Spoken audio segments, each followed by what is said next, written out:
Temperatures so cold, a number of women were taking advantage of the new Sears shelter tonight. The shelter in Multnomah Village just opened on Thanksgiving, but it hasn't been without its critics. Jennifer Dowling is here now with more on the shelter and just how it's been received. Good evening, Jennifer. Good evening, Chris. I was at the shelter tonight, and there were about 20 women who had checked in by around 8 o'clock. And those who have expressed concerns have mostly talked about the possibility of an increase in crime around the facility, although all was quiet tonight.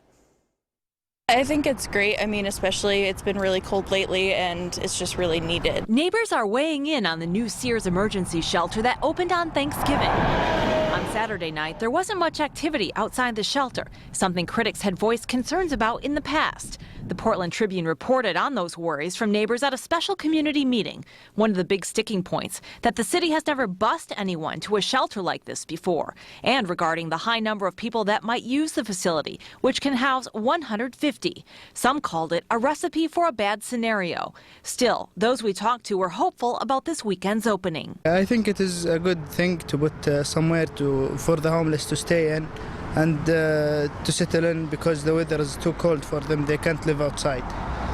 That's my opinion. Are you concerned at all that it's close to your home? For me, that's okay. But if they didn't do anything bad, it's okay for me. It's so cold like this, you don't want to see anyone out in the streets, and yeah, I think it's an awesome thing, definitely. We did hear some residents concerned about crime and things like that. Is that a worry for you? I don't think it's going to be a dangerous situation, because it's not that big of a shelter and there's not really a lot of homeless people in this area of town. The shelter is operated by Transition Projects, Inc. Folks there say they would have expected more women, but temporary warming centers at places like Imago Dei Community Church open downtown, triggered by the temps below 25 degrees. This shelter is only supposed to be open for 6 months, housing 150 women and eventually couples as well.